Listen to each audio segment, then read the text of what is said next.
Hello guys, good evening. Kamusta kayo? Ito na naman ako sa ating kwento na panglimang kwento na ito. Panglimang kwento na. Ito na. Di ano na. Ibang gamot na naman daw, sabi ng doktor. Okay, wala tayong magagawa kasi gusto nga na wala din tayo na nabiling gamot nun eh. So, kung anong resita ng doktor, bilhin na lang natin. Hindi yun ang nangyari. Bigay resita, ganito, ganito. Tapos, nandoon din yung lalaki. Nagabantay, abi. Nandoon din nakabantay sa ate ko. O, ito na. Sabi ko, sige. Ngayon, may binigay na nga ang doktor na resita para bumili ng gamot. Ngayon, inutusan ko ang lalaki. Sabi ko, sige, ikaw naman to bili ng gamot. Kasi ako parang lutang talaga ako ngayon eh. Hindi ko maintindihan. Di sabi niya, sige po, ako na lang ang bibili. Di, binigay ko ngayon ang pera.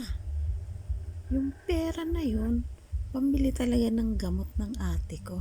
Pinag-ipunan ko pa yun nung nagtrabaho ako. Alam mo magkano ang sahod ko sa isang buwan? 150 lang. Inipon ng amo ko para daw may pera ako pag uwi ko. Di yun. Sus, saan napunta yung inipon ko? Sa kanya lang pala. Diba? Gaano kasaklap.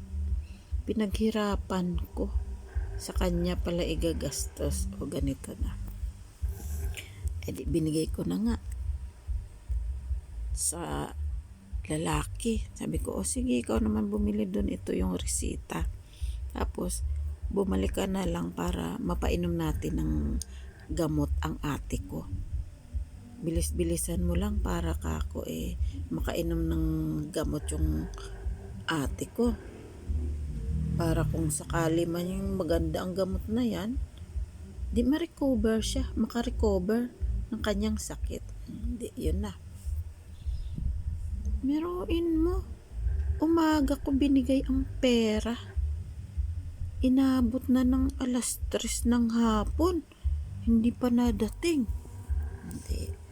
Nagulat na ako, nagtataka na ako eh. Ganun. Gaano ba kalayo ang butika na pinuntahan niya? Hanggang ngayon, wala pa. Hindi na. Hulat lang ako, hintay lang. Hintay lang kung may hinihintay.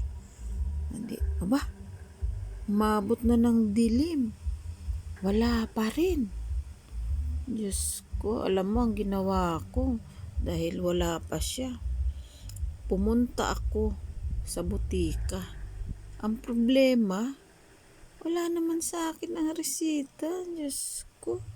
Sabi ko mabuti pa kung ako na lang ang bumili ng gamot. Hirap. Hindi. Doon na. Hirap na ako. Problema na ako. Paano ko mabibili ang gamot? Wala nga pala sa akin ang reseta nang doon sa kanya. Hindi, wala na akong magawa. Naghintay na lang ako kung kailan siya darating. Kasi nandun nga ang reseta eh. May pera pa ako. Pero paano ko mabibili ang gamot? Wala nga ang reseta na sa kanya. Hindi yun na. Umabot na kamo ng umaga. Hindi pa dumarating. Di ngayon, alam mo ang ginawa ko sa ate ko. Binulungan ko na naman. Sabi ko, naku, tingnan mo nga lang yan, kako. Hindi mo nga kilala talaga ang tao. Ayan, pinabibili ko siya ng gamot mo. Kanina pang maga, hanggang ngayon wala pa. Di ba? Siguro hindi ka na babalikan kasi alam mo kung bakit. Nandyan ka na eh. Wala ka na pakinabang para sa kanya. Saan ka ba mapupunta sa ganyang sitwasyon mo? ganun ang bulong ko sa ate ko. Tapos ngayon, gustuhin ko man bumili ng gamot mo, hindi ako makabili. Kasi nga, ang reseta nasa kanya. Hindi, sabi ko, pasensya ka na lang. Kasi wala talaga akong magagawa eh. Hindi ko rin makikita ang doktor. Kung paano ako makaano sa doktor para humingi ng reseta mo ulit, di ba? Hindi, ayun na. Alam mo bang hanggang mga 3 araw, grabe na ang problema ko. Hindi na bumabalik ang lalaki. So, di ba? Iniwanan lang kami sa ere. Ganyan ang sitwasyon ng ate ko. Oh, di ba? Napakasakit. Yan ang sinasabing napakasakit, Kuya Eddie. O, di ba? Hindi yun. Maabot na ng 3 araw. Hindi na bumalik ang lalaki. Nagbilang pa ng ilang araw. Ang tibay din ng ate ko. Wala ngang naiinom na gamot. Okay pa rin siya. Yun nga lang. Hindi na nakapagsalita. Parang natutulog na nga lang din. Di ganun na. Sabi ko, ano ate, pasensya ka na at hindi ako basta-basta bumili ng gamot at wala nga akong reseta. Kaya pasensya ka na. Siguro, hindi na rin naman siya umabot ng 2 linggo. Hindi naman. Di, yun na nga. Namatay na. Aba, di namatay na yung ate ko. Nakalabas na rin ako ng ospital. Hindi pumunta ako doon sa lugar kung saan ako nakatira dati. Pumunta ako doon. Alam mo, ano ang natanggap kong balita? Sabi nila, "Oy, bakit ngayon ka lang dumating? Ang asawa ng ate mo ay pumunta rito at namalita na ng patay na daw si Susan." Kasi Susan nga yung pangalan ng ate ko. Ha? Ay kaya pala, tapos anong nangyari? Eh di nagbigay kami ng abuloy sa kanya. Ha? Oh, tingnan nyo kung gaano kasakit, di ba? Nagbigay ang mga kaibigan namin ng abuloy sa kanya. Buhay pa yung ate ko. Hindi na nagpakita sa amin. Di ba? Oh, di. Ganun na nga.